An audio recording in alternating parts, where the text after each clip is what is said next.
গতকাল থেকেই আমরা শুরু করেছি। গ্রামীণ স্বাস্থ্যকেন্দ্র গ্রামের মানুষের কাছে খুব গুরুত্বপূর্ণ, কিন্তু সেই স্বাস্থ্যকেন্দ্রে স্বাস্থ্যকর্মী বা চিকিৎসকদের থাকার জন্য কি ব্যবস্থা? ভয়ঙ্কর অবস্থা ছিল এতদিন। কেন ডাক্তাররা থাকবেন গ্রামে? এই প্রশ্ন উঠেছে বারবার। এই রকম এআই নির্মিত ভিডিও দেখুন, এই রকমই ইনফ্রাস্ট্রাকচার, এই রকমই পরিকাঠামো, ডাক্তারদের থাকার জায়গা, স্বাস্থ্যকর্মীদের থাকার জায়গা, সেখানে স্বাস্থ্যে এবার গেম চেঞ্জার।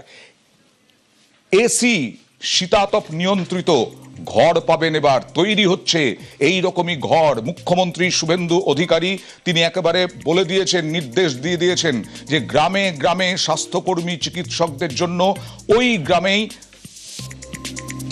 বিলাসবহুল না হলেও ভালোভাবে থাকার জায়গা তৈরি করে দিতে হবে।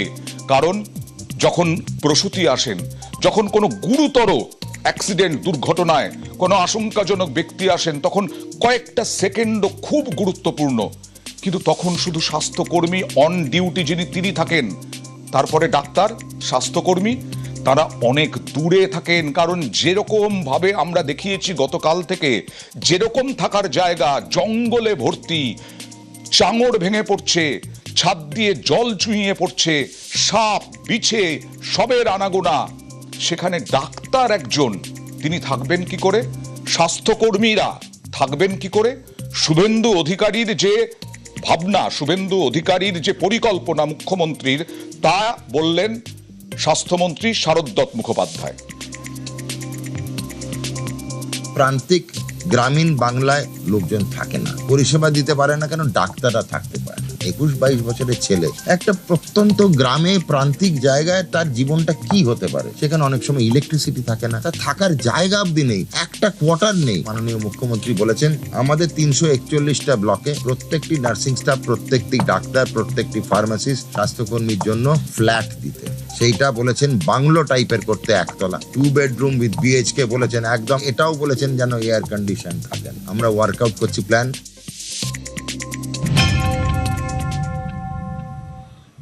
হ্যাঁ, গতকালও এইভাবেই আমরা জেলায় জেলায় ঘুরিয়ে দেখিয়েছিলাম আপনাদেরকে। আরামবাগের অবস্থা দেখাবো। দেখুন আরামবাগে, দক্ষিণ নারায়ণপুর আরামবাগ, এই বাড়িতে কোনো ডাক্তার থাকতে পারেন? এর আগে বারবার ডাক্তারদের ঘাড়ে দোষ দেওয়া হতো যে তারা গ্রামে যেতে চান না, গ্রামে থাকতে চান না। দেখুন, এই হচ্ছে ডাক্তারদের কোয়ার্টার, এটা ডাক্তারদের কোয়ার্টার। এত পড়াশোনা করে ডাক্তার হবেন, তারপরে যখন গ্রামে যাবেন, বহু ডাক্তার এরকমও আছেন যারা গ্রামের জন্য ভাবেন, তারা গিয়ে থাকবেন কোথায়? এখান থেকে কয়েক কিলোমিটার দূরে গিয়ে ভাড়া নেবেন বাড়িঘর, তারপরে আসবেন কি করে গ্রামীণ স্বাস্থ্যকেন্দ্রে? এই রকম যদি কোয়ার্টার হয়, দেখুন আরামবাগে দক্ষিণ নারায়ণপুরের স্বাস্থ্যকেন্দ্রের আবাসন কি অবস্থা দেখুন।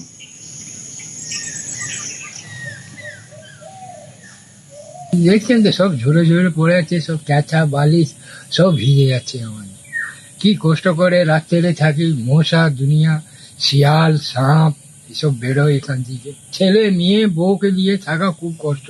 এখানে নার্সরা তো কেউ থাকে না? না না, এখানে কেউ, আমরা ছাড়া কেউ থাকে। নার্স ডাক্তারদের থাকার কথা নাচতে কেউ থাকতে পারে না, কিছু বন জঙ্গল হয়ে ভর্তি হয়ে আছে। মশা সাপের উৎপাত প্রচুর এখানে। হ্যাঁ, নতুন করে যদি বিল্ডিং হয় আরো ভালো হবে, স্টাফেরাও থাকতে পাবে, পয়সাও ভালো পাবে।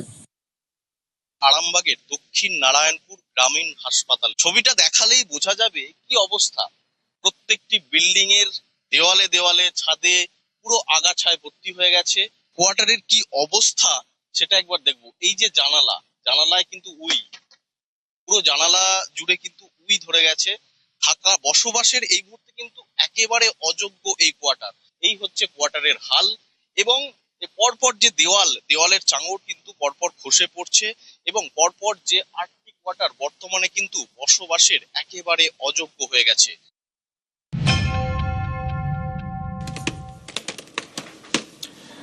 এবার দেখাবো দেগঙ্গা বিশ্বনাথপুর প্রাথমিক স্বাস্থ্যকেন্দ্র। সেই স্বাস্থ্যকেন্দ্রে ডাক্তাররা দেখবেন, নার্সরা দেখবেন, স্বাস্থ্যকর্মীরা দেখবেন কাদের? রোগীদের, কারণ রোগীদের প্রধান ভরসা তারা। কিন্তু দেখুন কি অবস্থা, কোয়ার্টার ঢেকেছে জঙ্গলে। পালা বদল না হলে বোধহয় আমরা এগুলো আপনাদের সামনে দেখাতেই পারতাম না। আবার ডাক্তাররাও অনেকেই অভিযোগ করেছেন নিশ্চয়ই, সেগুলোও আমরা জানতে পারিনি। এখন দেখুন দেখাচ্ছি পালা বদলের পরে, কারণ মুখ্যমন্ত্রী শুভেন্দু অধিকারী এই ডাক্তারদের ভালোভাবে থাকার ব্যবস্থা করার নির্দেশ দিয়ে দিয়েছেন যতটা তাড়াতাড়ি সম্ভব। গ্রামের মানুষ চিকিৎসা পাবেন কোত্থেকে? ভরসা কোথায়? গ্রামের মানুষকে কে ভরসা দিয়েছেন এতদিন? স্যাঁতস্যাঁতে দেওয়াল, ভাঙা জানলা, যে সাপ খোপ সবের অত্যাচার দেখুন। আগের সরকার যা করে গেছে সে কথা আর বলার মতন না। কোয়ার্টারের গাছপালা বা হয়ে আছে সব সাপ পোকামাকড় কোয়ার্টারের মধ্যে ভর্তি। এর জন্য কোয়ার্টারে কিভাবে ডাক্তার থাকবে? বিজেপি সরকার আসার পরে সরকার যেভাবে ঘোষণা করেছে সেটা হলে তো খুবই ভালো হয়। এলাকার মানুষ পরিষেবা পায়। সন্ধ্যার পরে মদ গাঁজা খাচ্ছে, এখানে মায়েরা যেতে ভয় পায়। আজকে ডাক্তার সিস্টাররা ঠিক মতন থাকার পরিবেশ তৈরি হয়নি। আমি আপনাদের চ্যানেলের মাধ্যমে স্বাস্থ্যমন্ত্রীর কাছে দৃষ্টি আকর্ষণ করব এই বিশ্বনাথ প্রাথমিক স্বাস্থ্য কেন্দ্রকে যাতে 13টা অঞ্চলের মানুষ, গরিব এলাকা যাতে সত্যিকারের পরিষেবা পায় স্বাস্থ্যের। দেগঙ্গা ব্লক প্রাথমিক স্বাস্থ্য কেন্দ্র, একের পর এক কোয়ার্টার রয়েছে, সেখানে কিন্তু যারা নার্স ডাক্তার থাকার জন্য কিন্তু সেগুলো দেখা যাচ্ছে উপরে কোনোটাই ছাদ ফেটে জল পড়ছে, কোনোটাই ভিতরে বট বৃক্ষের শিকড়ে একেবারে ছেয়ে গেছে। এই ডাক্তার নার্সরা যারা দূর দূরান্ত থাকে তারা কিন্তু এখানে এসে প্রায় 9টা 9:30টার পরে কিন্তু এখানে আসছেন, অর্থাৎ সকালের দিকে বা রাতের দিকে কোনো মানুষের সমস্যা হলে তেমন কোনো পরিষেবা পান না, এমনটাও কিন্তু এলাকার মানুষ বলছেন। একের পর এক তুমি দেখতে পাচ্ছ কোনোটা কিন্তু জঙ্গলের মধ্যে মনে হচ্ছে একটা ভুতুড়ে বাড়ি। রাজ্য সরকার স্পষ্ট করে দিয়েছেন যে যারা নার্স ডাক্তার বা স্বাস্থ্যকর্মী থাকবেন তাদের জন্য 2 BHK ঘর এবং সঙ্গে শীত তাপ নিয়ন্ত্রিত এসি ঘর ব্যবস্থা করা হবে।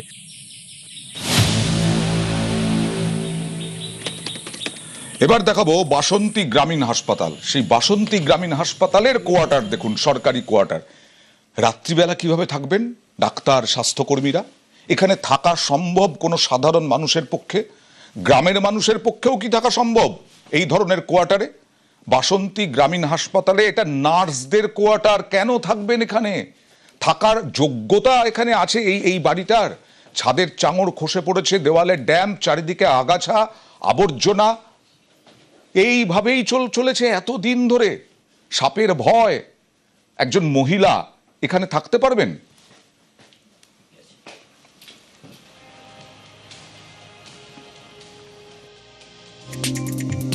কোয়ার্টারের কন্ডিশন, কন্ডিশন খুবই খারাপ। রিসেন্টলি বিশেষ করে বর্ষায় আরো খারাপ হয়েছে কোয়ার্টারের কন্ডিশন। আমরা অলরেডি চিঠি করেছি এটা নিয়ে, তো ওনারা চেষ্টা করছেন, হায়ার অথরিটি চেষ্টা করছেন যত তাদের সময় কোয়ার্টার এবং নতুন হসপিটাল বিল্ডিং এরও প্রপোজাল এসছে, এবং এই হসপিটাল যেটা আছে এটারও রিপেয়ার রিনোভেশনের কাজ চলবে।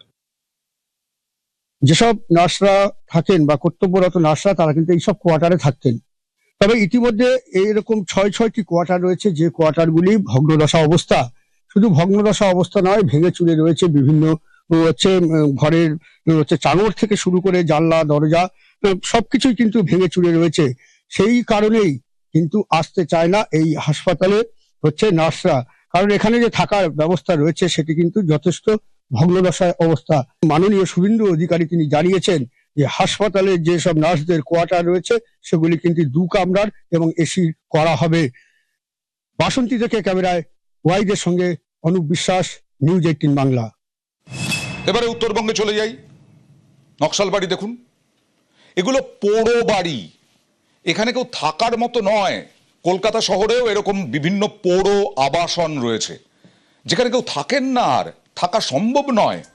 নকশালবাড়িতে দেখুন, মাথা ফাটবে, চাঙড় ভেঙে আহত হবেন, চিকিৎসকরাই আহত হবেন, স্বাস্থ্যকর্মীরাই আহত হবেন, চিকিৎসা করাবেন কাদেরকে দিয়ে?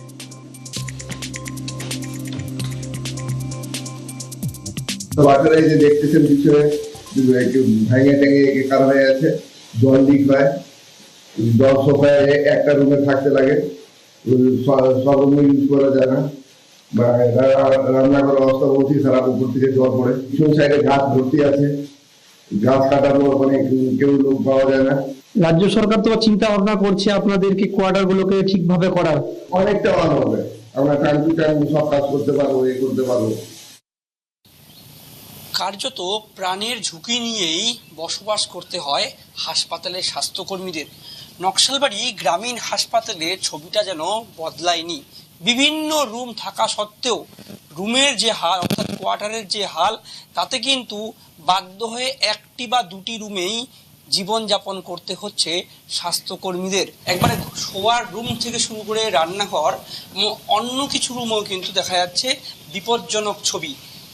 দেওয়াল থেকে এই কংক্রিটের ওয়াল যেন ভেঙে আসছে এবং তাতেই কিন্তু লোহার যে রড তা কিন্তু ধরা পড়ছে। নতুন সরকার রাজ্যে ক্ষমতায় আসার পর স্বাস্থ্যকর্মী এবং চিকিৎসকদের কোয়ার্টার নতুন করে তৈরি করার পরিকল্পনা করেছে। এতেই কার্যত স্বস্তি এবং খুশির হাওয়া দেখতে পাচ্ছে স্বাস্থ্যকর্মীরাও।